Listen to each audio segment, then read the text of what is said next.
Hello friends, so today in this video we're going to discuss another problem from LeetCode. The problem name is distinct subsequence. So let's start.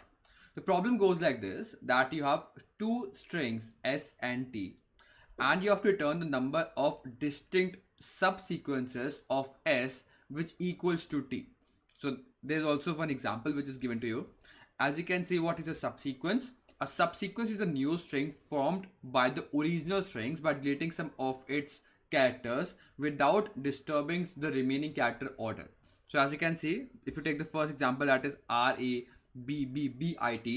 and you have to remove some characters from the original S string such that it can become the new string, that is T. Now how many number of ways are there?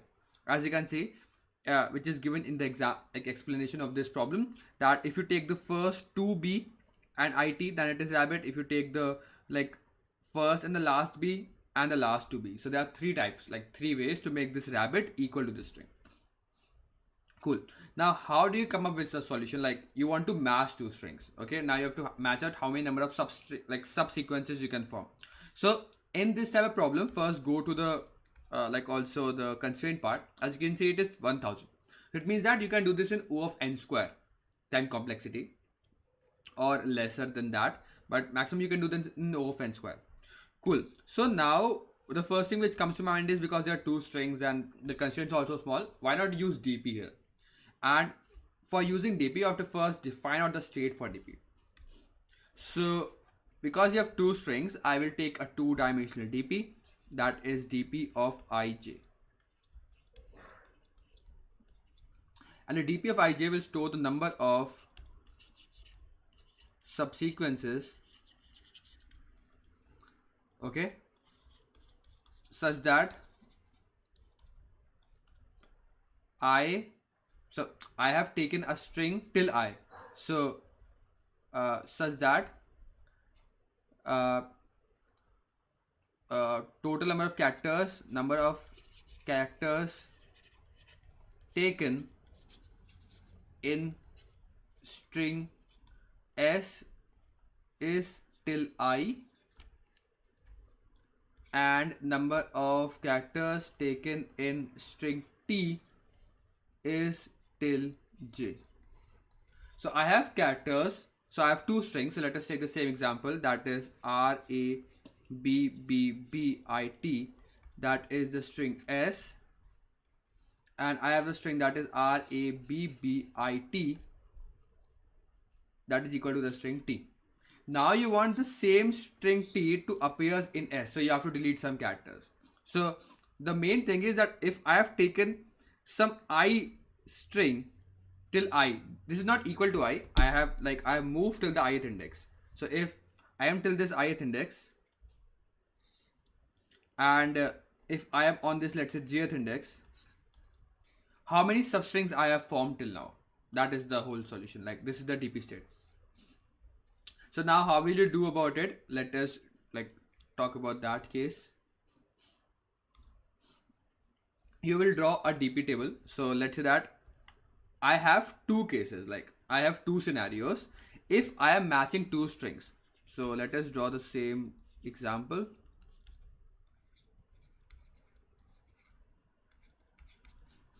If this is s and this is t, and I have two pointers, that is I and j, I have two scenarios. The first scenario is I and j are equal, the characters and I and j, that is s of I and this is t of j. If they are equal, then what will happen? I can either take both of them and move forward, or I do not take the s character, because I want to find out the substring subsequence is s. So in every step I have to move s, okay, but j will only move when I will find a match. What I'm talking about here is that I have to find out this hole in this. So if I'm on this character and I'm matching with this character, if they are same, then this is a possible way to make it a match. So I can either take both r and move forward. So one of the case can be, if this is the OK function, that is a dp function, recursive function we're talking about. We'll go through the code to even make it more clear. So if this is I and j, so I will pass forward, both I will move forward by 1 and the j will move forward by 1.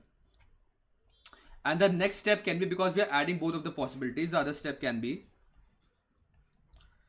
maybe it can happen that there is one more r ahead.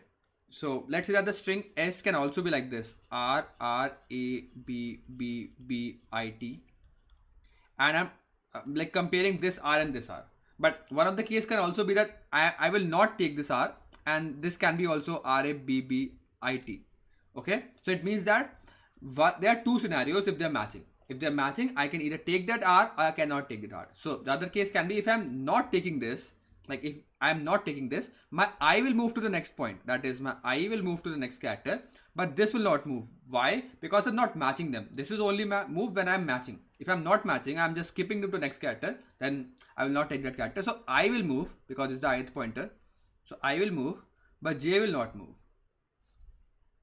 Okay, and this is totally equal to answer. That is for the DP state, DP of I comma j. The other case can be if they're not equal. If the ith character and jth character are not equal, what will happen in that case? If they're not equal, obviously I will just move my ith character to the next point, and j will remain at the same point, because j will only move when both the characters are same. So it will just go to that point, that is I plus 1 j. That's it. So you will have to write on a recursive function, and when it will stop, it has two cases. Either my I will reach at the end or my j will reach at the end. Like this character reaches at the end or this character reaches at the end. These pointers. If my I reach at the end and j is not reaching at the end, it means that I have exhausted all my characters in S, and t is not formed in that position. So I should return 0 at that point. But if I have not exhausted all my characters of S, or maybe at the end, and t has exhausted out, it means that I have found out a possible way in which t can be found out in S. And thus in that scenario, I will increment my answer by 1.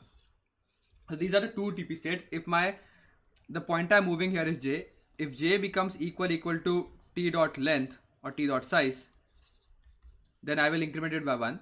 But if my I becomes equal to s dot size, then I should make it equal to 0.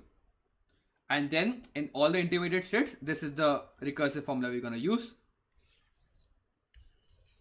And that's the whole logic for this problem. Let us move on to a question like coding part, it will make it more clear. So let us move on to the coding part. Yep. So what you can see here is that I have defined here a DP state, which is this. Cool. Now this is the calling function. I will initialize all the states with -1 so that I will keep track of which state we have seen it and which state we haven't seen. Cool, which is -1. This is the calling function. 0, 0 is the initial indexes of S and T, and they are also sending S and T. You can also make them S and T global, and then you can also do that, but I'm just sending S and T. Cool, because we have to iterate over S and T, and I'll also send S and T as the addresses so that I don't want to make a copy and again and again. Cool. Then I will find out the length of S and T. This is the first thing. The two base condition is if my j. Also remember that put this condition first, then this condition. It will, if you put the second condition, this condition before this condition, then it will give the wrong answer, because we have to first compare when the answer is coming, not the 0th point. This is the secondary part. The first point is if my jth pointer, that is iterating over the j substring, the second substring, this is the string, sorry, t, then if at any point of time my j becomes equal to m, then I have like perfectly find out a particular substring in S that is equal to t, so I will return 1. Or if my I comes to an end, that is n, then I will return 0. Cool.